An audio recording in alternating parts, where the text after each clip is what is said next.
আজ 22শে শ্রাবণ বিশ্বকবি রবীন্দ্রনাথ ঠাকুরের ৭৬তম মৃত্যুবার্ষিকী। রবীন্দ্রনাথ নিজে জাতীয়তাবাদী বিশ্বাস করতেন না, একেও সাম্রাজ্যবাদের আরেক রূপ বলে ভাবতেন বলে তাঁর জাপানে দেওয়া বক্তৃতামালায় স্পষ্ট। কিন্তু পাকিস্তান সরকার 1961 সালে রেডিও ও টিভিতে রবীন্দ্রনাথের কবিতা আর গান নিষিদ্ধ করলে সেই নিষেধাজ্ঞা উপেক্ষা করে রবীন্দ্র চর্চা পাকিস্তান সরকারের বিরুদ্ধে বাঙালিদের রাজনৈতিক আন্দোলনের এক অন্যতম ভিত্তি হয়ে ওঠে। আর রবীন্দ্রনাথের আমার সোনার বাংলা গান থেকে নিয়ে 60-এর দশকের মাঝামাঝি থেকে বাঙালির মুক্তি সংগ্রামের মহানায়ক বঙ্গবন্ধু সোনার বাংলা গড়ার স্বপ্নের কথা বলতে শুরু করেন। ব্রিটিশ উপনিবেশেই 80 বছরের দীর্ঘ জীবন কাটানো রবীন্দ্রনাথ নানা সময়ে কংগ্রেসের সভায় যোগ দিলেও অতি কট্টর জাতীয়তাবাদী আন্দোলন যেমন তাঁর পছন্দ ছিল না, তেমনি মহাত্মা গান্ধীর অহিংস অসহযোগে সাফল্য আসবে তাতেও বিশ্বাস ছিল না তাঁর। কিন্তু পশ্চিমের ন্যাশনালিজমের আরোপিত ধারণার বাইরে তাঁর বিশ্বাস ছিল প্রাকৃতিক এবং স্বতঃস্ফূর্ত আবেগ, দেশপ্রেমে। রবীন্দ্রনাথ ব্রিটিশ ভারতে ন্যাশনালিজমের উত্তুঙ্গ সময়ে বারবার পশ্চিমা জাতীয়তাবাদের ধারণার উপর প্রতিষ্ঠিত রাষ্ট্রের বিপদের কথা বলেছিলেন। সে বিপদে পড়েই কি সংখ্যাগরিষ্ঠ বাঙালির রাষ্ট্রেও কেউ সংখ্যাগুরু থাকছে, কেউ হচ্ছে সংখ্যালঘু, কেউ রবীন্দ্র সাহিত্য বোধের যোগ্য, কেউ থেকে যাচ্ছে অবোধ। আর নানা বর্ণের, নানা ধর্ম, সংস্কৃতি আর ভাষার মানুষকে এক জাতীয়তাবাদের নিগড়ে বাঁধার সীমিত রাজনৈতিক ধারণায় যিনি বিশ্বাস করতেন না, তাকে জাতীয়তাবাদের গণ্ডিতে বাঁধতে গিয়েই কি তিনি সাধারণের বোধের বাইরে শিক্ষিত মধ্যবিত্তের কবি কিংবা রবীন্দ্র চর্চা মোটেও সংখ্যাগরিষ্ঠের ধর্মসম্মত নয় এমন বিতর্কের কেন্দ্রে রইলেন? এই বিরাট প্রেক্ষিতের আলোচনা আর ভাবনা শুরু করতে আজ রাজকান স্টুডিওতে সময় দিয়েছেন লেখক ও গবেষক অধ্যাপক ডক্টর সলিমুল্লাহ খান, ঢাকা বিশ্ববিদ্যালয়ের বাংলা বিভাগের সংখ্যাতিরিক্ত অধ্যাপক আবুল কাশেম ফজলুল হক এবং রবীন্দ্রসঙ্গীত শিল্পী মিতা হক। স্বাগত আপনাদের তিনজনকেই। অধ্যাপক আবুল কাশেম ফজলুল হক, আমি আপনাকে দিয়েই শুরু করতে চাই যে রবীন্দ্রনাথ আমাদের বাঙালি জাতীয়তাবাদের প্রতীক, বাঙালি জাতীয়তাবাদ যেভাবে গঠিত হয়েছে তার একটা অনুপ্রেরণার উৎস, এমনটা আমরা একটা দীর্ঘ সময় ধরে বিশ্বাস করি, বলি। কিন্তু রবীন্দ্রনাথ নিজেই তো তেমন, রবীন্দ্রনাথ নিজেই তো জাতীয়তাবাদেই আসলে বিশ্বাস করতেন না। জাতীয়তাবাদ সম্পর্কে রবীন্দ্রনাথের ধারণা নিয়ে আলোচনার দরকার আছে, সেটা এরকম টকশোতে অল্প সময়ের আলোচনায় হবে না। আর রবীন্দ্রনাথের জাতীয়তাবাদ সম্পর্কিত ধারণা বিষয়ে ভ্রান্ত ধারণা, ভুল ধারণা আমাদের শিক্ষিত সমাজে প্রচলিত আছে। আমি যেভাবে দেখি সেটা হলো রবীন্দ্রনাথ রাজনীতি বিষয়ে খুব সচেতন ছিলেন। ভারতবর্ষের এবং বাইরের জগতের গুরুত্বপূর্ণ প্রায় সব বিষয়ে তিনি লিখেছেন, মত প্রকাশ করেছেন, কখনো কখনো বিবৃতিও দিয়েছেন। 1905 সনের বঙ্গভঙ্গের পরে যখন বঙ্গভঙ্গ বিরোধী আন্দোলন আরম্ভ হয়, রবীন্দ্রনাথ তখন মিছিলে চলে আসেন। কিন্তু কিছুদিন যাওয়ার পরেই তিনি এই আন্দোলন থেকে একটু দূরে সরে গেলেন এবং ঘরে বাইরে উপন্যাস লিখে স্বদেশী আন্দোলনের ভেতরকার ত্রুটির দিকগুলো দেখালেন। মানুষের মানুষ হিসেবে যে আবেগ, অনুভূতি, ইনস্টিংক্টস কি বলবো বাংলায়, এইগুলোর সঙ্গে রাজনৈতিক আন্দোলন অনেক সময় সঙ্গতিপূর্ণ হয় না। আর রাজনৈতিক নেতৃত্বের যারা থাকেন তারা কথা যেরকম বলেন অনেক সময় কাজে সেরকম হন না। এইসব কারণে রবীন্দ্রনাথ এই আন্দোলন থেকে সরে গেলেন এবং ঘরে বাইরে বই লিখে এর একটা সমালোচনা করলেন। আর শুধু তো বঙ্গভঙ্গের সময়টাই নয়, এর আগে পরেও তো তিনি রাজনৈতিক সভায় যোগ দিয়েছেন, সবার জন্য গান লিখেছেন। হ্যাঁ, গান লিখেছেন, যোগ দিয়েছেন। তার মধ্যে স্বাধীনতার স্পৃহা ছিল। কিন্তু ব্রিটিশ শাসনে রবীন্দ্রনাথের যে পারিবারিক অবস্থা, রবীন্দ্রনাথের নিজে এবং অন্যেরা তার পরিবারের যেভাবে চলতেন, তাতে সরাসরি ব্রিটিশ শাসনের বিরুদ্ধে কোনো কথাই বলেননি। এই সভ্যতার সংকট, এই প্রবন্ধ তো রবীন্দ্রনাথ যখন মারা যান তার অতি অল্প 2-3 মাস আগে বা 3-4 মাস আগে লিখেছেন। বোঝা যায় সমস্ত শক্তি দিয়ে, বুদ্ধি দিয়ে তিনি এই প্রবন্ধটা লিখেছেন। তার সামর্থ্য নাই, হয়তো নিজের হাতে কলম ধরে লিখতেও পারেননি। এই প্রবন্ধ তার জন্মদিন উপলক্ষে 1 বৈশাখে এটা পঠিত হয় শান্তিনিকেতনে অনুষ্ঠানে। 1 বৈশাখ তো জন্মদিন না, জন্মদিন 25শে বৈশাখ, কিন্তু 1 বৈশাখে সেটা উদযাপন করেন। আরও কোনো কোনো বছর 1 বৈশাখে রবীন্দ্রনাথের জন্মদিন পালন হতো। তাছাড়া ততদিনে রবীন্দ্রনাথ মৃত্যু সম্পর্কে একটু বেশি চিন্তিত হয়ে পড়েছেন। যাই হোক, কাজে তার অনেক নতুন বোধেরও জন্ম হয়েছে আপনি বলছেন। সারা জীবন ধরে রবীন্দ্রনাথের যে ভূমিকা, রাজনৈতিক ভূমিকা, সেইটা আত্মপক্ষ সমর্থন করে রবীন্দ্রনাথ দেখিয়েছেন নিজের। যেমন রবীন্দ্রনাথ রাজনৈতিক প্রশ্নে কখনো কখনো সমালোচিত হয়েছেন, নিন্দিত হয়েছেন। সেই কারণে আত্মপক্ষ সমর্থন করে তিনি ব্রিটিশ শাসন এবং বিশ্বব্যাপী যে পরিবর্তন এটা উল্লেখ করেছেন। সেইখানে তিনি স্পষ্ট করে বলছেন যে একদিন না একদিন ইংরেজকে ভারত ছেড়ে যেতেই হবে, এরকম ভাবে সারা জীবন বলতে পারেননি। যাই হোক, সেটা ভিন্ন প্রসঙ্গ। জাতীয়তাবাদ সম্পর্কে কথাটা বলি। রবীন্দ্রনাথ সবসময় সমাজকে গুরুত্ব দিয়ে মত প্রকাশ করেছেন। রাজনৈতিক সমস্যা বলে আমরা যেগুলোকে বুঝি, রবীন্দ্রনাথ সেগুলোকে বহুলাংশে সামাজিক সমস্যা বলে দেখতে চেয়েছেন। রাজনৈতিক কর্তৃপক্ষ রবীন্দ্রনাথ খুব বেশি আলোচনায় আনেননি এবং মনে হয় সুদৃষ্টিতে দেখতেন না সরকার ইত্যাদিকে। কিন্তু সমাজটা ভেতর থেকে, সমাজের স্তরে স্তরে নেতৃত্ব তৈরি করে চলবে, এরকম একটা ধারণা ছিল। এই ধারণা প্রকাশ করার একটা কারণ আমি একটু শেষ করি। এটার একটা কারণ যে সরাসরি ব্রিটিশ শাসনের বিরুদ্ধে কথা বলা কঠিন।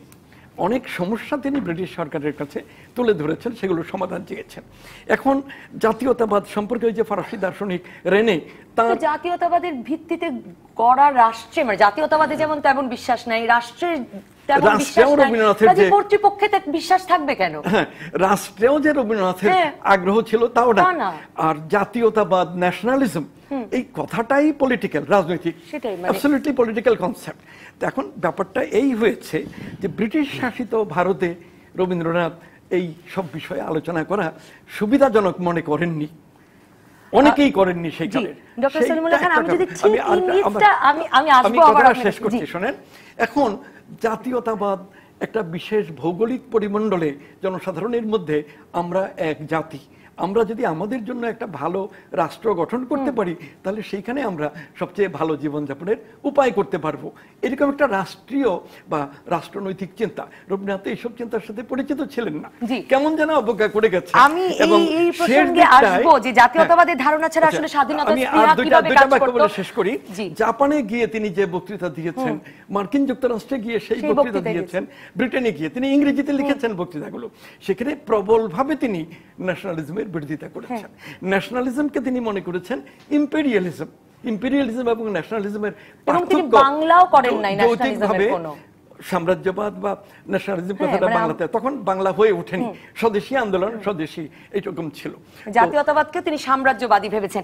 কিন্তু ডক্টর সলিমুল্লাহ খান, আমার প্রশ্নটি হচ্ছে, আমি যদি ঠিক ইঙ্গিতটি বুঝে থাকি, যে আবুল কাশেম ফজলুল হক যেটা বলছেন যে এরকম ধারণাটাও তো রবীন্দ্রনাথ সম্পর্কে আছে, যে রবীন্দ্রনাথ একটু তার পরিবারের কারণেও পশ্চিমা ধ্যান ধারণা বা পশ্চিমা যে ব্যবস্থা, ব্রিটিশ যে ব্যবস্থা, তার বিরুদ্ধে খুব সুস্পষ্টভাবে দাঁড়াতে পারেননি। কিন্তু সেই রবীন্দ্রনাথ তো পশ্চিমা জাতীয়তাবাদের ধারণার বিরুদ্ধে খুব সুস্পষ্ট দাঁড়ালেন। কাজে সেখান থেকে তিনি যে পশ্চিমের সবকিছুই ভালোবাসতেন, সব পছন্দ করতেন, তেমন ভাববার তো কোনো কারণ নাই। না, মোটেও নয়। আমরা এখানে একত্রিত হয়েছি কোনো কিছু প্রচার করার জন্য নয়, দ্বিমত করার জন্য, তর্ক করার জন্য। এটা যদি ধরে নেই, আমি অধ্যাপক আবুল কাশেম ফজলুলের কয়েকটা কথার সাথে দ্বিমত করব। রবীন্দ্রনাথের তো একটা দীর্ঘ জীবন, এই কথা সত্য আপনি আপনার ভূমিকায় বলেছেন। তিনি উপনিবেশিক আমলে জন্মেছিলেন এবং উপনিবেশিক শাসন অবসানের আগেই মারা গেছেন। কিন্তু তাই বলে তার সবকিছু উপনিবেশিক এটা বলা বোধ হয় ন্যায় বিচার হবে না। আমি একটা উদাহরণ দিই। রবীন্দ্রনাথ বহুবার জাপানে গিয়েছিলেন, তৃতীয়বার জাপানে যান 1929 সনে। তখন কোরিয়া ছিল জাপানের উপনিবেশ, আপনারা সেটাও জানেন। জাপান একটা এশিয়ার উদীয়মান শক্তি হিসেবে 1904 সনে যখন রাশিয়াকে পরাস্ত করলো, আমরা ভারতে উৎসব করলাম সবাই। একটি এশীয় শক্তি একটি ইউরোপীয় শক্তিকে পরাজিত করেছে। এই জাপান ভবিষ্যতে কী হবে আমরা কিছুই জানি না। জাপান থেকে কাকুরা তেনশিন এখানে আসলেন, অবনীন্দ্রনাথ ঠাকুরের সাথে খাতির করলেন, রবীন্দ্রনাথ সেখানে গেলেন, এবং সেইগুলির অনেক কাহিনী আছে, আমি সময়ের সংক্ষেপ ভেবে এটা বলবো না। 1929 সনে তিনি তৃতীয়বার গেলেন। তখন কোরিয়ার কিছু ছাত্র যারা টোকিওতে পড়াশোনা করে, তারা রবীন্দ্রনাথকে বললেন, আপনি একটু কোরিয়াতে বেড়াতে আসেন। অনেকেই জানেন মার্চ মাসের 1 তারিখ 1919 সনে কোরিয়া তার স্বাধীনতা ঘোষণা করে, মানে স্বাধীনতা আন্দোলন ঘোষণা করে। কবিরা, সাহিত্যিকেরা তাকে স্বাক্ষর করে জীবনের যুগে। তখন না, তারা তো জাপানের অধীনে আছেই। এটাকে বলে কোরিয়ার স্বাধীনতা আন্দোলন। 1 মার্চ 1919, তার 10 বছর পূর্তি উপলক্ষে 1929 সনের 1 মার্চ রবীন্দ্রনাথ তখন টোকিওতে ছিলেন। সেখানে কোরিয়ার ছাত্র সমিতি তার কাছে যান, তাকে দাওয়াত দেন যে আমাদের এখানে বেড়াতে যান। আপনি 3 দিনের সাথে গিয়েছিলেন, এর আগুন 27 সনে গেলেন না রবীন্দ্রনাথ? কিন্তু আমাদের এখানে যাবেন না কেন? উনি স্বাস্থ্যের দোহাই দিয়ে বলেন আমি যেতে পারবো না, তবে তোমাদের একটা কবিতা লিখে দিচ্ছি। রবীন্দ্রনাথ সেই কবিতাটা ইংরেজিতে লিখে দিয়েছিলেন মাত্র 4 লাইনের। সেটা কোরিয়ার পত্রিকা আমার কাছে লেখা আছে, ইস্ট এশিয়া ডেইলি পত্রিকায় 1929 সনের এপ্রিল মাসে ছাপা হয়। এটা বাংলা অনুবাদ হয়েছে কিনা আমি জানি না, আমি ইংরেজিতে কবিতাটা পড়ে শোনাই আপনাকে 4 লাইন। রবীন্দ্রনাথ লিখছেন, in the golden age of Asia Korea was one of its lamp bearers, and the lamp is waiting to be lighted again for the illumination of the East. অর্থাৎ এই কোরিয়া যতদিন মানে স্বাধীন না হবে ততদিন বাতি জ্বলবে না, মানে বাতি জ্বলবে না। তার কোরীয় কবি যে কোরীয় কবিতা অনুবাদ করেছিলেন তার ছাপিয়েছিলেন চু ইউহান 1929 সনের এপ্রিল মাসে, এটা তাদের ইস্ট এশিয়া ডেইলি সান পত্রিকায় ছাপান।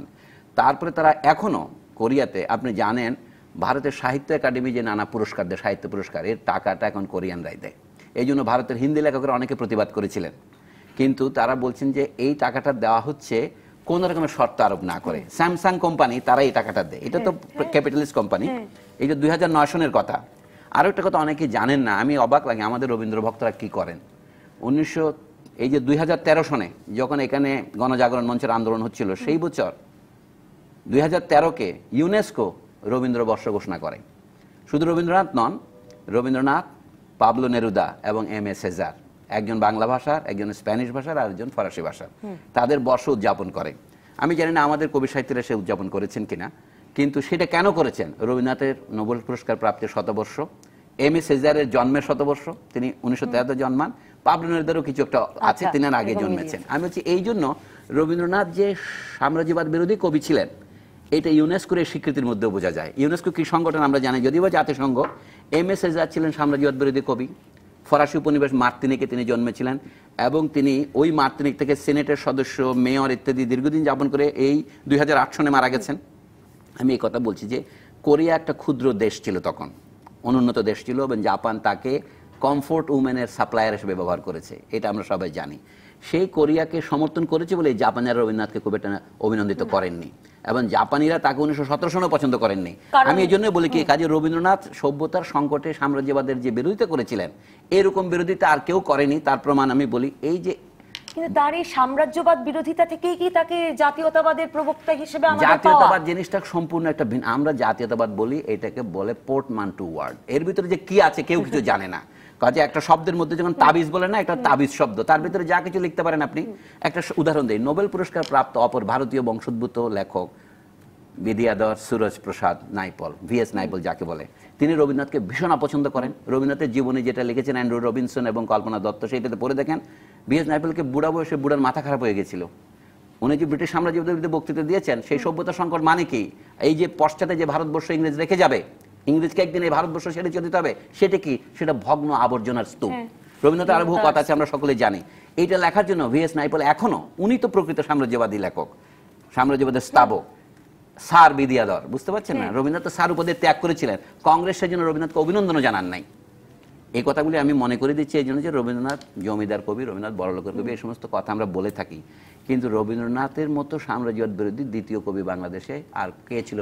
বলতে পারে নজরুল ইসলামের কথা, যুক্ত হবে একটা যুগের কথা। আরেকটা কথা বলি, রবীন্দ্রনাথের কৃতিত্ব, সাম্রাজ্যবাদ বিরোধিতা শুধু মুখে বললে হয় না। এখনো আমাদের দেশে আদালতে ইংরেজি চলছে, আপনার টিভিতে ইংরেজি চলছে, সব জায়গাতে চলছে। রবীন্দ্রনাথ সে 1892 সনে কংগ্রেসের অধিবেশনে রাজশাহীতে বাংলা ভাষায় বক্তৃতা দিয়েছেন। তখন বলছে রবিটা ম্যাট্রিক পাস করেনি তো, ইংরেজিটা জানে না, তাই বাংলায় বক্তৃতা দেয়, এটা বলেছে তারা। কিন্তু রবীন্দ্রনাথ এটা আদর্শ হিসেবে নিয়েছিলেন। যে রবীন্দ্রনাথের একটা জিনিস আমি কিছুতেই ভুলতে পারি না, যে তিনি 1901 সনে ব্রহ্মচর্য বিদ্যালয় তৈরি করেন, সেখানে নিজের ছেলে মেয়েদের মাত্র 5 জনকে নিয়ে শুরু করেছিলেন। শিক্ষা দিয়েই আত্মপরিচয়ের একটা, শুধু তাই নয়, সেখানে তিনি বাংলা যেমন পড়িয়েছেন। আজকে আমরা 3 বছরের বাচ্চার জন্য কিন্ডারগার্টেন ইংরেজিতে করছি। রবীন্দ্রনাথের প্রগতিশীলতা তিনি মাপতে চান, তিনি 1921 সনে বিশ্বভারতী বিশ্ববিদ্যালয় প্রতিষ্ঠা করেন। সেখানে তিনি ইটালি, চীন এবং পৃথিবীর নানা দেশ থেকে অধ্যাপকদের ডেকে নিয়ে আসেন। কিন্তু সেখানে বাংলার মাধ্যমে কিভাবে পড়ালেন? বিদুশেখর শাস্ত্রীকে মাস্টার করলেন সেখানে। একটা উদাহরণ দিচ্ছি, আমি শিক্ষার প্রসঙ্গটি নিয়ে রবীন্দ্রনাথ যে বাংলা ভাষার প্রতি তার যে অনুরাগ, দেশীয় ভাষার প্রতি যে অনুরাগ, এর চেয়ে বড় জাতীয়তাবাদ আর কি হয়? মিতা হক, আপনাকে প্রথমেই, আপনি সারা দেশে আপনার অসংখ্য ছাত্রছাত্রী আছে, আপনি রবীন্দ্রসঙ্গীত, রবীন্দ্রনাথ চর্চা ছড়িয়ে দিতে কাজ করছেন। আপনি যদি বলেন যে আসলে কি রবীন্দ্রনাথ একটা গোষ্ঠীর মধ্যেই সীমিত থাকলো, নাকি সার্বজনীন হয়ে উঠতে পারলো? মানে রবীন্দ্রনাথকে নিয়ে তো এইটাই বোধহয় সবচেয়ে বড় বিতর্ক। ধন্যবাদ নবনীতা।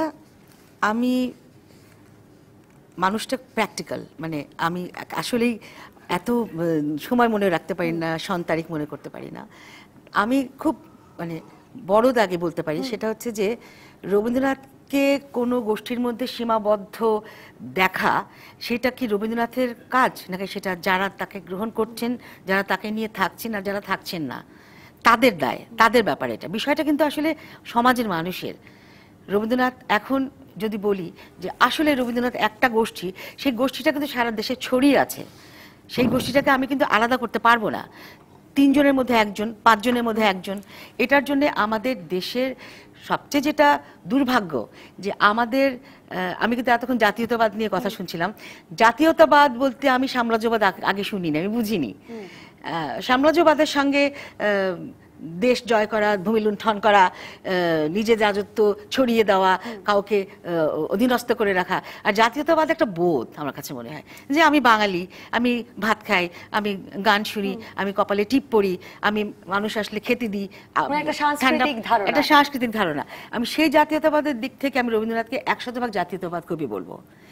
জাতীয়তাবাদী কবি, দেশপ্রেম বলেছেন, দেশপ্রেম, দেশাভিমান। কিন্তু রবীন্দ্রনাথ আসলে, আমি 30 সেকেন্ডে বলে যে জার্মানি অথবা ইউরোপের ইটালিতে যেখানে যেটা ফ্যাসিবাদ বলে গড়ে উঠেছিল, প্রথমে তারা এই নিরীহ ধারণা দিয়ে শুরু করেছিল যে আমরা জার্মান দ্রব্য ব্যবহার করব, জার্মানি হচ্ছে পৃথিবীর সেরা জাতি। আস্তে আস্তে ইউরোপের অন্য জাতি, যেমন ফ্রান্সের 24টা কলোনি থাকবে, ইংল্যান্ডের 30টা কলোনি থাকবে, আমাদের 2টো কলোনিও থাকবে না। জাতিকে সমান করার জন্য জাপানিরা একই দাবি করেছিল, Asia for the Japanese, Asia for Asian. তখন তারা কোরিয়া দখল করে নিল, তারা চীন আক্রমণ করলো। কাজেই জাতীয়তাবাদ যে জিনিসটা খুব নিরীহভাবে কপালে টিপ দিয়ে শুরু হয়, সেটা কিন্তু চাঁদের মতো হয়ে যায়। রবীন্দ্রনাথ এটাই বারবার সাবধান করেছেন বোধহয়, যে মানে দেশপ্রেম, দেশপ্রেম, ভূমির প্রতি টান, সেটা একটা জিনিস, আর শ্রেষ্ঠত্বের ধারণাটা আরেকটা জিনিস।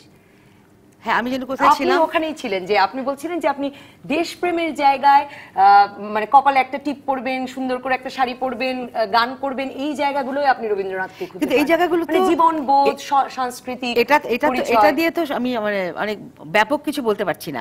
আমার কথা হচ্ছে যে আমাদের দেশে স্বাধীন হলো কি করে? আমাদের 47-এর পরে বাঙালির মনের মধ্যে কেন সেই পরিচয়টা, মানে তারা অস্থির হয়ে গেলেন? বঙ্গবন্ধু কেন, আমাদের যারা বড় বড় নেতা ছিলেন, তারা কেন একটা আলাদা ভূখণ্ডের জন্য এরকম উন্মত্ত হয়ে গেলেন? বা যুদ্ধ হলো, রায়ট হলো, হিন্দু মুসলমানের মধ্যে সাংঘাতিক গন্ডগোল হলো, এত কিছু হলো, আমাদের দেশটা তো স্বাধীন হলো। যদিও স্বাধীনতার সার্থকতা আমি এখন বিতর্কিত, কথাটা আমার কাছেই বিতর্কিত, যে স্বাধীনতা কাকে বলে, আসলে স্বাধীন হয়েছে কিনা বা কি অবস্থা। আমি সবচেয়ে বেশি দোষারোপ করবো আমাদের সমাজের মানুষকে। আমি রাজনৈতিক দল, সরকার, বিরোধী দল, অন্যান্য দল, আমি এই সমস্ত এত ছোট ছোট দল তো সীমাবদ্ধ, সমাজ তো বৃহৎ। নিশ্চয়ই। আমি এই প্রশ্ন দিয়ে শুরু করতে চাই, একটা বিরতির পর অধ্যাপক আবুল কাশেম ফজলুল হক, আমি আপনার কাছে আসব এই জায়গাটিতেই, যে জাতীয়তাবাদী ধারণা ছাড়া আসলে স্বাধীনতার স্পৃহাই বা কিভাবে কাজ করে, বাঙালি বা তাকে তাহলে জাতীয়তাবাদের প্রবক্তা হিসেবে মেনে নিল কেন? দর্শক থাকুন রাজকাহনের টেলিভিশনে, ফেসবুকে, ইউটিউবে।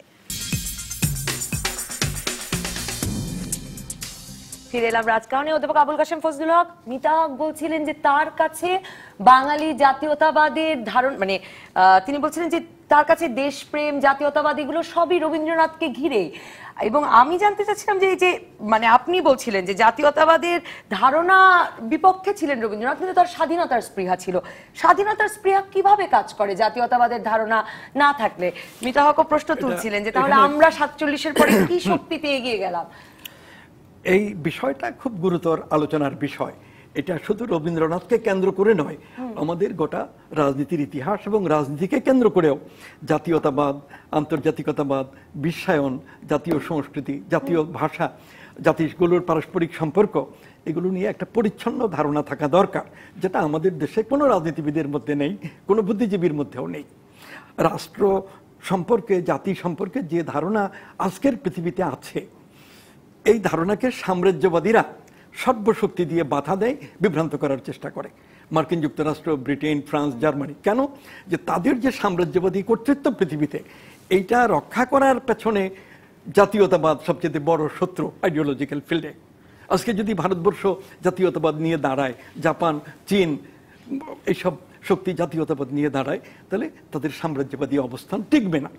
এরকম অনেক কারণ আছে যে কারণে মার্কিন যুক্তরাষ্ট্র, ব্রিটেন, ফ্রান্স, জার্মানি এবং অন্য বিগ পাওয়ার্সগুলো জাতীয়তাবাদ সম্পর্কিত সমস্ত ধারণাকে রাষ্ট্রবিজ্ঞানের ধারণা বিভ্রান্ত করার চেষ্টা করছে। কিন্তু ধারণাটাও তো আবার পাশ্চাত্যেরই ধারণা। হ্যাঁ, ধারণা পাশ্চাত্যের। রবীন্দ্রনাথ দুটো বিষয়ে সমস্ত জীবন প্রবল আগ্রহে মানে অনুরাগী ছিলেন।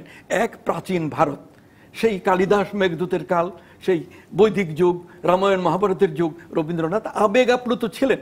প্রাচীন সাহিত্য বলে রবীন্দ্রনাথের একটা লেখা আছে, সেখানে তিনি কালিদাসকে শেক্সপিয়ারের চেয়ে অনেক অনেক অনেক বড় করে দেখিয়েছেন।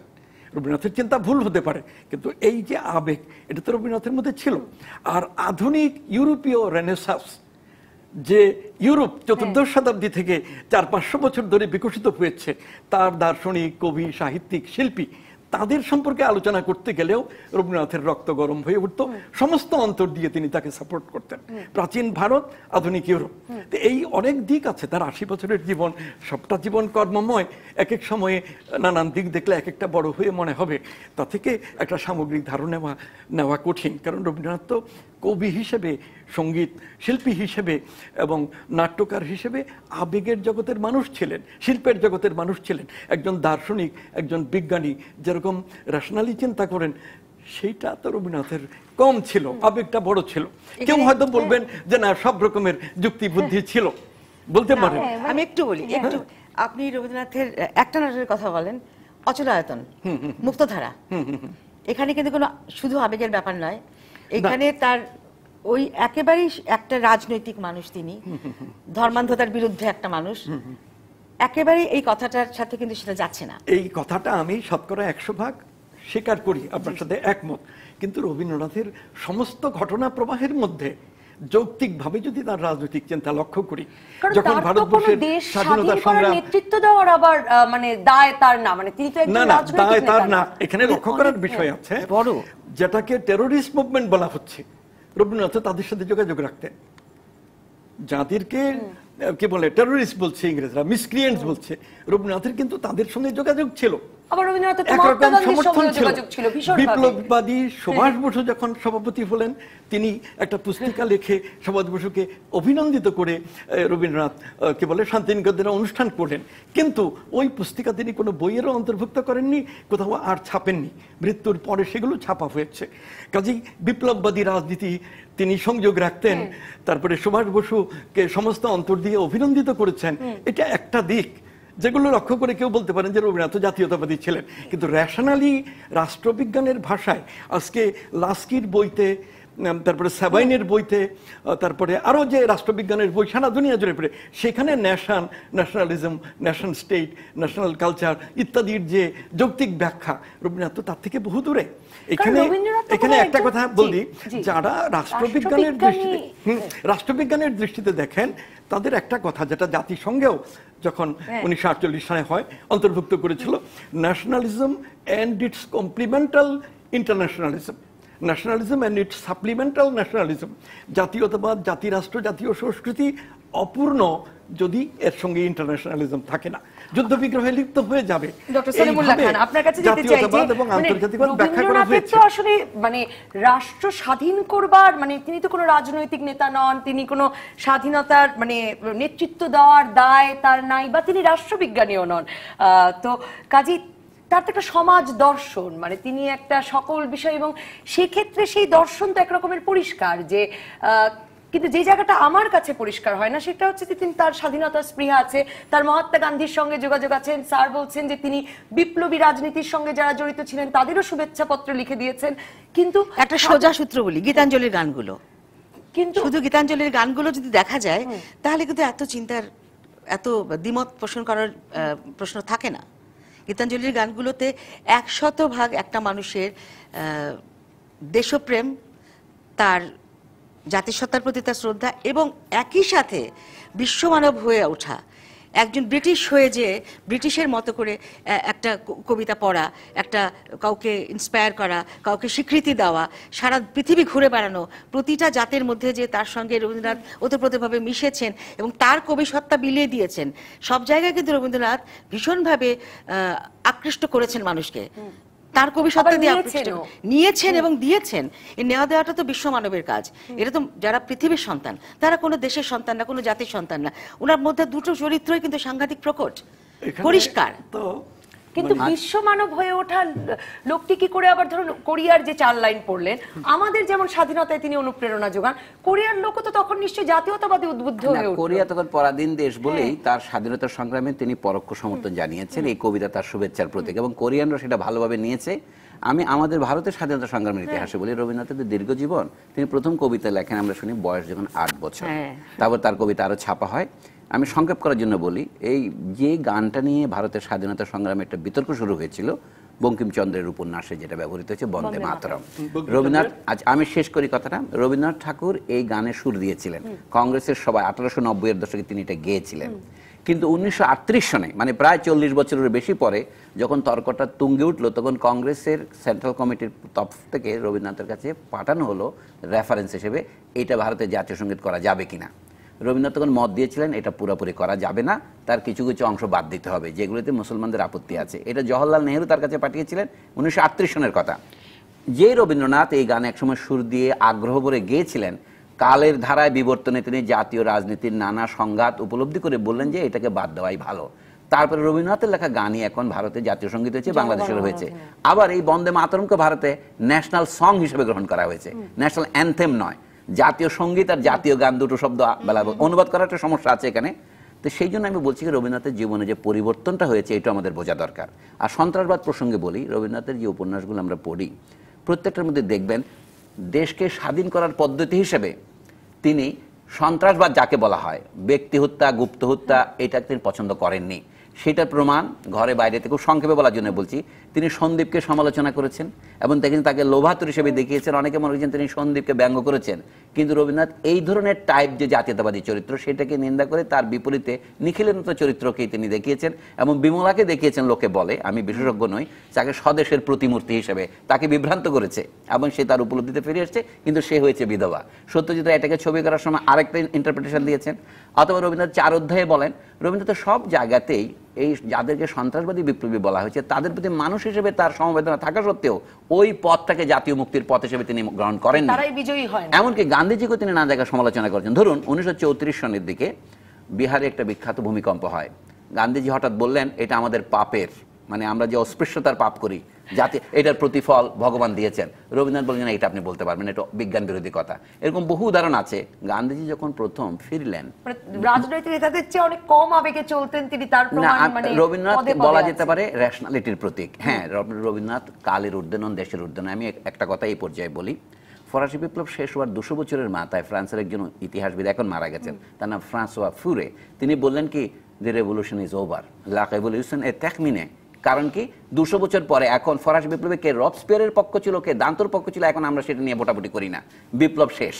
এখন রাশিয়াতে কিন্তু বিপ্লব শেষ বলতে পারবেন না, এখনো বিপ্লব, কেউ লেনিনের পক্ষে, কেউ টটস্কির পক্ষে, কেউ স্ট্যালিনের পক্ষে এখনো তর্ক করে, বিপ্লব জীবিত। সৌভাগ্যের বিষয় যে রবীন্দ্রনাথ এখনো মৃত নন, রবীন্দ্রনাথকে নিয়ে এখনো উত্তপ্ত তর্ক হয়, রবীন্দ্রনাথ এখনো জীবিত। শুধু ব্যক্তি হিসেবে না, রবীন্দ্রনাথের চিন্তাধারা এখনো প্রাসঙ্গিক বলে আমরা তাকে তর্কের বিষয়বস্তু করেছি। নাহলে আমরা ফরাসি বিপ্লব বলতাম it is just history, Rabindranath is not just history. এই প্রমাণ তো আপনি প্রজন্ম থেকে প্রজন্মান্তরে পাচ্ছেন, মানে আপনি একেবারে শিশুকাল থেকে গান করছেন, আপনি দেখছেন নতুন প্রজন্ম আসছে, তারা গাইছে, নাটক করছে, কবিতা পড়ছে। মানে রবীন্দ্রনাথ বোধহয় হারিয়ে গেলেন যে শঙ্কার কথা আমরা শুনি, সে শঙ্কা কি আসলে আপনার মনে দানা বাঁধে? আসলে বাঁধে না, বাদলে বোধহয় মানে এতদিন ধরে যেভাবে রবীন্দ্রনাথ আমাদের মধ্যে মূর্ত হয়ে আছেন এবং এখনো প্রয়োজনীয়, এখনো প্রাসঙ্গিক, ভীষণভাবে প্রচণ্ডভাবে এখনো প্রাসঙ্গিক, এটা হবে না। আসলে এটা যতদিন থাকবে আমাদের এই কি বলবো, এই দেশ, পৃথিবীটা যতদিন থাকবে, আমার মনে হয় রবীন্দ্রনাথের মতো মানুষ, রবীন্দ্রনাথ কিন্তু আমি বলতে পারবো না যে দুজন রবীন্দ্রনাথ পৃথিবীতে আছে, এটা হতে পারে না। রবীন্দ্রনাথ আসলে একজনই, উনি একজন বলেই আপনার এখনো সবচেয়ে বেশি প্রাসঙ্গিক মনে হয়। এটা শুনবো একটা বিরতির পর, আপনার কাছেই ফিরছি। দর্শক থাকুন রাজকাহনের টেলিভিশনে, ফেসবুকে, ইউটিউবে। ফিরে এলাম রাজকাহনে। আপনি মিতাহক বলা শুরু করেছিলেন যে আপনি মনে করেন যে এখনো ভীষণভাবে প্রাসঙ্গিক বলেই রবীন্দ্র চর্চা চলছে সারা দেশেই। কি কারণে আপনার মনে হয় রবীন্দ্রনাথ এখনো সবচেয়ে বেশি প্রাসঙ্গিক? আমি কেন বলি, আমি আসলে ছোটবেলা থেকে ওয়াহিদুল হকের কাছে বেড়ে উঠেছি, সঞ্জিদা খাতুনের কাছে বড় হয়েছি, আমার পারিবারিক যে পরিমণ্ডল সেখানে যে বোধগুলো আমার মাথায় ঢুকিয়ে দেওয়া হয়েছে বা অটোমেটিক্যালি আমার মাথায় ঢুকেছে, সেখান থেকে আমি বেরিয়ে আমার খুব একটা মানে পরিধি বড় নয় আমার জ্ঞানের। আমি বলতে চাই যে যেমন আমি আমি আমি গানের মানুষ, কিন্তু আমি নাটকের কথা বারবার বলছি, আমি বারবার বলছি অচলায়তনের কথা, বারবার আমি বলছি মুক্তধারার কথা, বারবার আমি বলছি বিসর্জনের কথা। বিসর্জনে কিভাবে ধর্মকে, পুরোহিতকে, মানে পশু বলিকে কিভাবে দেখানো হয়েছে, তার সাথে সঙ্গীত, তার সাথে প্রেম, মানব প্রেম, সবকিছু মিলে রবীন্দ্রনাথকে কখনোই তখন আমার একটা প্রেমিক কবি মনে হয়নি। রবীন্দ্রনাথের ওই সংকটগুলো নিয়ে তার যে নাটক, সেই সংকটগুলো এখনো বিদ্যমান, আমাদের এখানে সবসময় ছিল। সেই সংকট যখনই আমরা উতরাতে যাই তখনই কিন্তু আমাদের রবীন্দ্রনাথের কাছে ফিরে যেতে হয়, আমাদের নজরুলের কাছেও ফিরে যেতে হয়। যখন আমি বারবার বলতে চাইছি যে এটা একটা অন্ধত্বের বিরুদ্ধে একটা যে চলা, সেইটাই হচ্ছে মূল কথা। রবীন্দ্রনাথ অন্ধত্বের বিরুদ্ধে, ধর্মান্ধতার বিরুদ্ধে চলেছেন। অচলায়তনে সে বন্ধ ঘরে থেকে সে পঞ্চককে সে বের করে নিয়ে গেছেন, সোনপাংশুদের সঙ্গে তার মেলামেশা, তার সম্পর্ক, যাদেরকে ছুলেও যাত যায় এরকম ছিল। তো সেই রবীন্দ্রনাথ কেন আজকে প্রাসঙ্গিক হবেন না? তিনি তো রেবেকা এবং খলিলের প্রেম নিয়ে নাটক লেখেননি, গান করেননি। তিনি তার গানের মধ্যে আছে যে, আমি কি বলবো, আমাদের তোর আপন জনে ছাড়বে তোরে, তা বলে ভাবনা করা চলবে না, ও তোর আশালতা পড়বে ছিঁড়ে, হয় তোরে ফল ফলবে না, তাই না? সংগ্রাম, চেষ্টা, লেগে থাকা এবং সবসময় একটা পশ্চাৎপদতার বিরুদ্ধে এগিয়ে যাওয়ার যে একটা সাংস্কৃতিক পথ, সুললিত একটা সুরুচির পথ, সেটার মধ্যে রবীন্দ্রনাথ চলে গেছেন। কাজে এইটা তো মানুষের জীবনে প্রাসঙ্গিক হবে, কেন হবে না? ডক্টর সলিমুল্লাহ খান, আমাদের দর্শকরা অনেকে লিখেছেন মিতা হকের সঙ্গে একমত হয়ে। ফয়সাল হাজীগণ তিনি লিখছেন রবীন্দ্রনাথ মানবতাবাদে বিশ্বাস করতেন। শাওন আব্রাহাম লিখছেন, কিন্তু আবার অনেক দর্শক, আমি জানি না যে আজকে এই আলোচনার সুযোগ আছে কিনা, কিন্তু ওসমান গনি নামে আমাদের একজন দর্শক প্রশ্ন করেছেন যে রবীন্দ্রনাথ নাকি ঢাকা ইউনিভার্সিটি প্রতিষ্ঠাকালীন সময়ে বিরোধিতা করেছিলেন। সেটা তারা প্রমাণ দিলে ভালো করবেন, কিন্তু একটা কথা পরিষ্কার, রবীন্দ্রনাথের প্রতিষ্ঠিত বিশ্বভারতী বিশ্ববিদ্যালয় শান্তিনিকেতন নামক জায়গায় করেছিলেন সেইটা, এবং ঢাকা বিশ্ববিদ্যালয়ের ঘটনাচক্রে একই সময় হয়েছিল। ঢাকা বিশ্ববিদ্যালয়ের প্রকৃত বিরোধিতা করেছিল ইংরেজ সরকার, এটা মনে করতে হবে। তাদেরকে প্রতিশ্রুতি দেওয়া হয়েছিল 1912 সনে বঙ্গভঙ্গ রদ করার সময় আমরা ঢাকা বিশ্ববিদ্যালয় করব। এই জন্য প্রত্যেক বছরের তৎকালীন টাকায় 5 লক্ষ টাকা করে জমা হতো, এবং এইভাবে 8-10 বছর জমা হয় অনেক লক্ষ, 50 লক্ষেরও বেশি টাকা জমা হয়েছিল। সেটা ঢাকা বিশ্ববিদ্যালয়ে তারা শেষ পর্যন্ত দেননি, তৎকালীন শিক্ষামন্ত্রী এটা অ্যাপ্রোপ্রিয়েট করেছিলেন। এইটা একটা কাহিনী আছে।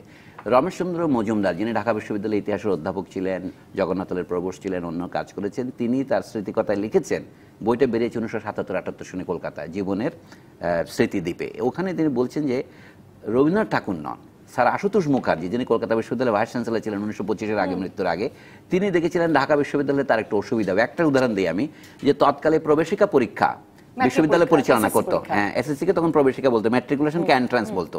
সেই পরীক্ষায় কলেজগুলো অধিভুক্ত থাকতো কলকাতা বিশ্ববিদ্যালয়ে, তখন শিক্ষা বোর্ড হয়নি, এটা মনে রাখতে হবে। সে যে ঢাকায় যদি বিশ্ববিদ্যালয় হয়, সে যদি এই কলেজগুলো নিয়ে নেয়, তাহলে কলকাতা বিশ্ববিদ্যালয়ের রাজ্য ছোট হবে, এটা তাদের ছিল আশঙ্কার বিষয়।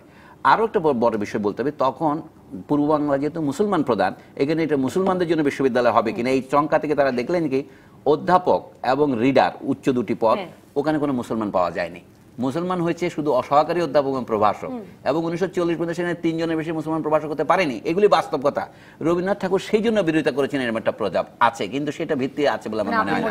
আমি যেটা মনে করি কথা হচ্ছে এইটাই, স্যার আশুতোষ বলেছিলেন যে যদি ঢাকা বিশ্ববিদ্যালয়কে কলেজগুলির অধিকার থেকে বঞ্চিত করা হয় তাহলে আমরা অনুমোদন করব, এটা করেছিলেন।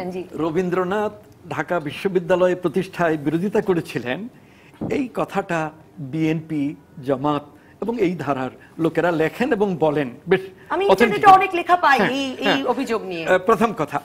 দ্বিতীয় কথা, আমি এক সময়ে অনুসন্ধান করেছিলাম যে আসলেই রবীন্দ্রনাথ ঢাকা বিশ্ববিদ্যালয় প্রতিষ্ঠায় বিরোধিতা করেছিলেন, এর কোনো প্রমাণ পাওয়া যায় কিনা। অনেক অনুসন্ধান করেও কোনো প্রমাণ আমি পাইনি। আমার গাইডেন্সে পিএইচডি ডিগ্রি করেছে মুর্শেদ শফিউল হাসান, পূর্ব বাংলায় চিন্তা চর্চা, তার মধ্যে এক জায়গায় মুর্শেদ শফিউল হাসান লিখেছে যে রবীন্দ্রনাথ ঢাকা বিশ্ববিদ্যালয়ের বিরোধিতা করেছিলেন, এবং ফুটনোট হিসেবে দিয়েছে রমেশচন্দ্র মজুমদার, বাংলাদেশের ইতিহাস, 4th খণ্ড, 1976 সনে প্রকাশিত। আমি অনেক খোঁজ করেও 1976 সনের এই বাংলাদেশের ইতিহাস এখানে পাই নাই, কলকাতায় খোঁজ করলে পাওয়া যায় কিনা এটা আছে। এই পর্যন্ত আমি কথাটা শেষ করি, এই পর্যন্ত আমি মানে আমার অভিজ্ঞতা। দুই, আমি লক্ষ্য করেছি ঢাকা বিশ্ববিদ্যালয়ের উর্দু ফার্সি ডিপার্টমেন্টের প্রফেসর ছিলেন আব্দুল্লাহ, তিনিও একজন জ্ঞানানুরাগী অনুসন্ধিৎসু গবেষক ছিলেন, যদিও তিনি ইসলামী লাইনের। এখন তিনি ঢাকা বিশ্ববিদ্যালয় প্রতিষ্ঠা নিয়ে দীর্ঘ আর্টিকেল লিখেছিলেন, আমি সেটা পড়েছি। তাতে তিনি দেখিয়েছেন যে তখনকার বাংলাদেশের অর্থাৎ অবিভক্ত বাংলাদেশের 28টা জেলার মধ্যে 27টা জেলায় অর্থাৎ পার্বত্য চট্টগ্রাম বাদ দিয়ে প্রত্যেক জায়গায় জমিদার, রাজা, মহারাজা তারা ঢাকা বিশ্ববিদ্যালয় প্রতিষ্ঠার বিরোধিতা করে বক্তব্য দিয়েছেন। তাদের দুটো যুক্তি ছিল, আব্দুল্লাহ সাহেব দেখিয়েছেন। একটা যুক্তি ছিল যে বঙ্গভঙ্গ আমরা 1911 সনে রোহিত করলাম, ঢাকায় বিশ্ববিদ্যালয় হলে আবার মুসলমানরা জাগবে এবং বঙ্গভঙ্গ আবার হবে। সেই বঙ্গভঙ্গ তো হলো 1947 সালে। ঢাকা বিশ্ববিদ্যালয় না হলে মানে 77 সনে প্রকাশিত জীবনের স্মৃতিদ্বীপেতে যিনি লিখেছেন রমেশচন্দ্র মজুমদার, যার নামে হল আছে, উনি বললেন স্যার আশুতোষ মুখার্জি তাকে ডেকে বললেন আমি সরকারের কাছ থেকে 3টা সুবিধা দাবি করেছি। একটা হচ্ছে আমাকে 4টা পূর্ণ অধ্যাপকের পদ দিতে হবে, কারমাইকেল গণিতের পদ, তাহলে আমি ঢাকা বিশ্ববিদ্যালয়কে মেনে নেব। আরেকটা হলো বিশ্ববিদ্যালয়ের অধিভুক্ত কলেজগুলি যেন ঢাকা বিশ্ববিদ্যালয় না পায়, যেমন ঢাকা শহরের 10 মাইল ব্যাসার্ধের বাইরে কোনো কলেজ ঢাকা শহরে যারা আছে তার বাইরে কোনো কিছু ঢাকা বিশ্ববিদ্যালয়ে অধিভুক্ত হবে না, এই শর্তটা আমি মেনে নিলাম। এইটাই হচ্ছে ঐতিহাসিক এভিডেন্স। তারপরে রবীন্দ্রনাথ কোনো প্রাইভেট চিঠিতে কাউকে কিছু লিখেছেন কেন, রবীন্দ্রনাথ 19 খণ্ড চিঠি বেরিয়েছে, সেটা এখন তদন্ত করলে বুঝতে পারে।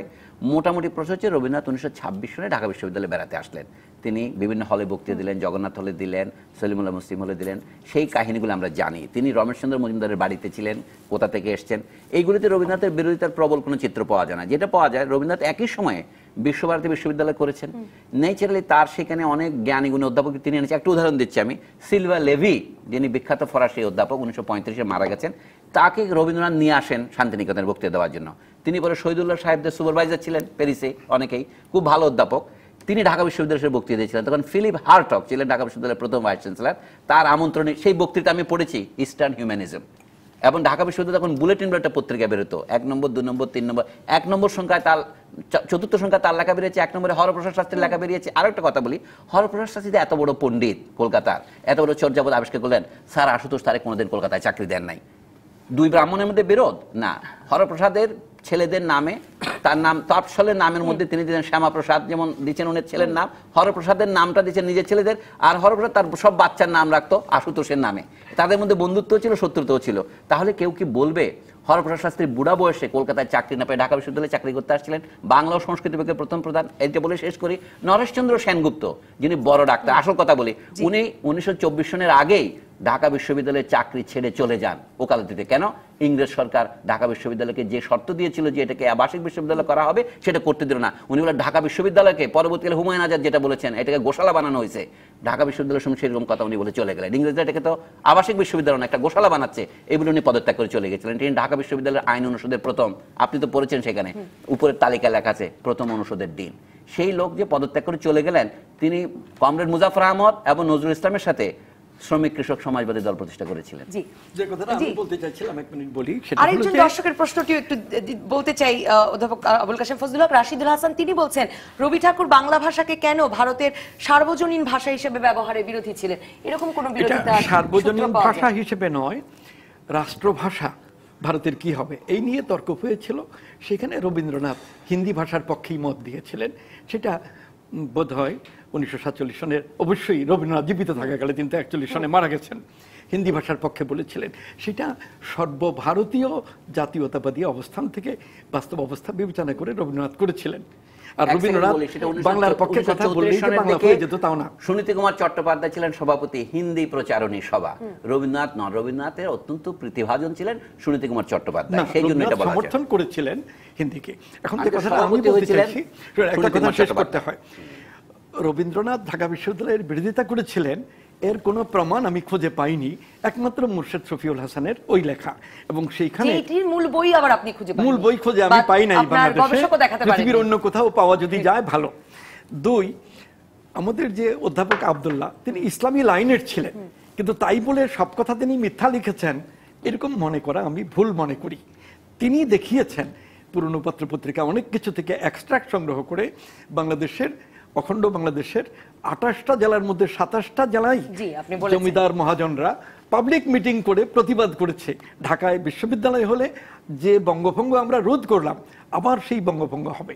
2, ঢাকায় বিশ্ববিদ্যালয় হলে শিক্ষার মান পড়ে যাবে, এখানে শিক্ষক পাওয়া যাবে না, এমনকি ছাত্র পাওয়া যাবে না। এই দুইটাই ছিল মূল যুক্তি। আর আশুতোষ মুখোপাধ্যায়ের যে বার্গেন করা সরকারের সঙ্গে এবং কলকাতা বিশ্ববিদ্যালয়ের জন্য কিছু স্বার্থ আদায় করা, এই বিবরণ রমেশচন্দ্র মজুমদারের বইতে বিস্তৃতভাবেই লেখা আছে। আমি দেখেছি ওই আত্মজীবনী অথবা ঢাকা বিশ্ববিদ্যালয়ের স্মৃতি, ডক্টর ওইগুলোতে সলিমুল্লাহ খান, আছে। আপনাকে এবং মিতাহকে খুব ছোট করে জানতে চাবো, মানে যদি জাতীয়তাবাদের ধারণা ছাড়া তো আসলে বাংলাদেশ আর বাংলাদেশ হয় না, মানে জাতীয়তাবাদের ধারণা থেকেই তো আজ আমরা বাংলাদেশ পেলাম। এটা একটু ভুল এই ধারণা। প্রশ্নটা তুলেছিলেন আমি মিতাহক, যে- আমার মনে হয় আমি এই একটা প্রশ্ন। কথাই বলি, বাংলাদেশের 1971 সনের 10 এপ্রিলের যে স্বাধীনতার ঘোষণাপত্র, যেটাকে মুজিবনগর সরকারের ঘোষণাপত্র বলে, সেখানে পরিষ্কার লেখা আছে কিসের ভিত্তিতে আমরা এই জাতীয় মুক্তিযুদ্ধ শুরু করলাম। পরিষ্কার লেখা আছে জাতীয় আত্মনিয়ন্ত্রণের অধিকারের ভিত্তিতে। এই কথা 1917 সনের রুশ বিপ্লবের পর লেনিন বলেছিলেন, তৎকালীন আমেরিকান প্রেসিডেন্ট উইলসন বলেছিলেন যে পরাধীন জাতিগুলির স্বাধীন হবার অধিকার আছে। এটা আন্তর্জাতিক নীতি হচ্ছে right of nations to self determination. এইটাকে যদি আপনি জাতীয়তাবাদ বলতে চান, সেটা একটা সাংবাদিক ভাষা। এখন সমস্যা হয়েছে কি, একটা শব্দ ব্যবহার করব, তার সংজ্ঞা দেব না, এর ফলে আমাদের বিতর্ক হতেই থাকবে। জাতীয়তাবাদ জিনিসটার দুইটা অর্থ আছে বর্তমানে। রাশিয়াতে আমরা যাদেরকে শ্রমিক তাদেরকে বলতাম আন্তর্জাতিকতাবাদী, আর জার্মানিতে যেটাকে নাৎসিবাদ হয়েছে তখন সেটাকে জাতীয়তাবাদী বলা হতো। তো রবীন্দ্রনাথ যখন জাতীয়তাবাদের বিরোধিতা করেন, তিনি জাপান, ইটালি এবং জার্মানির সেই ধরনের উগ্র জাতীয়তাবাদ যেটা বলে, যারা অন্য দেশকে দখল করতে চায়, যে মিতাহক যেটাকে মনে করছে অপর দেশ গ্র্যাব করা, ওইটা জাতীয়তাবাদ না বলে যদি এখন সাম্রাজ্যবাদ বলি তাহলে পরিষ্কার হয়। রবীন্দ্রনাথ ওইটারই বিরোধিতা করেছিলেন। সাম্রাজ্যবাদকেই রবীন্দ্রনাথ ন্যাশনালিজম বলেছেন। হ্যাঁ, রাইট। এবং তিনি বিশ্বযুদ্ধে উত্তেজিত হয়ে বিশ্বযুদ্ধের বিরুদ্ধে লেখাগুলো লিখেছিলেন। বিশ্বযুদ্ধ তো উপনিবেশবাদী, সাম্রাজ্যবাদী, ফেজিবাদীদের কাণ্ড। তাদের বিরোধিতা করতে গিয়ে ইংরেজি ভাষায় প্রথমে জাপানে গিয়ে তিনি বক্তৃতা প্রচার করলেন, আমেরিকাতে গিয়ে, তারপরে ব্রিটেনে গিয়ে, সেগুলো আবার ইংরেজিতে বই করলেন ন্যাশনালিজম নামে। আমি বলতে চাইছি সেইখানে রবীন্দ্রনাথের কনসেপ্ট অফ ন্যাশনালিজম এটা রাষ্ট্রবিজ্ঞান সম্মত নয়, বাস্তবসম্মতও নয়, কিন্তু তিনি ইম্পেরিয়ালিজমের বিরোধিতা করেছেন। এইভাবে গ্রহণ করলে রবীন্দ্রনাথের চিন্তা ঠিক আছে। মিতাহক, শেষ মন্তব্য আপনার কাছে। আমি আসলে আজকে একটু চমকেছি। আমি জাতীয়তাবাদ, সাম্রাজ্যবাদ, এই বিষয়, জাতীয়তাবাদ নিয়ে আমি কখনো বিভক্ত ছিলাম না। জাতীয়তাবাদ শব্দটা আমার কাছে জাতীয় আরেক জাতিকে দখল করা নয়। হ্যাঁ, আমি জাতীয়তাবাদ মানে কি, আমার নিজের জাতির প্রতি আমার একনিষ্ঠতা, আমার ভালোবাসা, আমার তার স্বার্থ রক্ষা করা, তার জাতীয় আত্মনিয়ন্ত্রণের অধিকার রক্ষা। আমার কাছে অর্থটা কিন্তু সেটাই, নামটা দুটো। কাজে জাতীয়তাবাদ নিয়ে রবীন্দ্রনাথকে এত ক্ষতবিক্ষত করার প্রয়োজন আছে বলে আমি মনে করি না। যদি রবীন্দ্রনাথ বাঙালির কবি, রবীন্দ্রনাথ বিশ্বকবি, এমনকি রবীন্দ্রনাথ জাতীয়তাবাদ শব্দটি বলেনও নাই, তিনি ন্যাশনালিজমই বোধহয় থেকেছেন, ন্যাশনালিজমই ব্যবহার করেছেন। বাংলা একটা প্রবন্ধনী লিখেছিলেন, প্রবন্ধের নাম খুব মজার, 1902-03 সনের দিকে লিখেছিলেন। এইটা রেনোয়া, মানে যিনি রেনা, এরনেস্ট রেনা নামক যে ফরাসি পণ্ডিত, সেই বইটার নাম ছিল হোয়াট ইজ এ নেশন, কেসকে উন নাসিয়ন। এইটার উনি অনুবাদ লিখেছেন নেশন কি, মানে জাতি কি লেখেন না। কারণ ভারতে জাতি বলতে কি বিপদ আছে, সেটা জাতি মানে হাড়ি ডোম চাম সব হয়তো জাতির ধারণা, এই কারণে নির্ভর করে না। জাতীয়তাবাদী না হয়ে নেশনের সাথে বোধহয় রাষ্ট্র ভূখণ্ড জড়িত আসলে। সেই জন্য আসলে আমাদের স্বাধীনতা যুদ্ধের মধ্যে বাঙালি হয়ে ওঠা, বাংলাদেশ পাওয়া, এখানে কিন্তু আমরা জাতীয়তাবাদী বলবো রবীন্দ্রনাথ, জাতীয়তাবাদী নিশ্চয়ই, এবং মানবতাবাদী হয়ে ওঠাটাই হয়তো তার সবচেয়ে বড় শিক্ষা। অসংখ্য ধন্যবাদ মিতাহক, ধন্যবাদ ডক্টর সলিমুল্লাহ খান, ধন্যবাদ অধ্যাপক আবুল কাশেম ফজলুল হক। শুধুমাত্র একটা ভাবনা, চিন্তা উস্কে দেবার জন্য এই আলোচনা শুরু, এই পরিসরে কোনোভাবেই সম্ভব নয় এই আলোচনা শেষ করবার। রাজকাহনের পরবর্তী পর্বে নির্বাচন জোট করে চেহারা পাল্টাবে, এই নিয়ে আলোচনায় আজ রাজকাহন স্টুডিওতে আছেন সাবেক তথ্য প্রতিমন্ত্রী অধ্যাপক আবু সাইদ, জাতীয় পার্টি জেপির মহাসচিব শেখ শহীদুল ইসলাম এবং গণস্বাস্থ্য কেন্দ্রের প্রতিষ্ঠাতা ট্রাস্টি ডাক্তার জাফরুল্লাহ চৌধুরী। সঙ্গে থাকবেন আপনিও।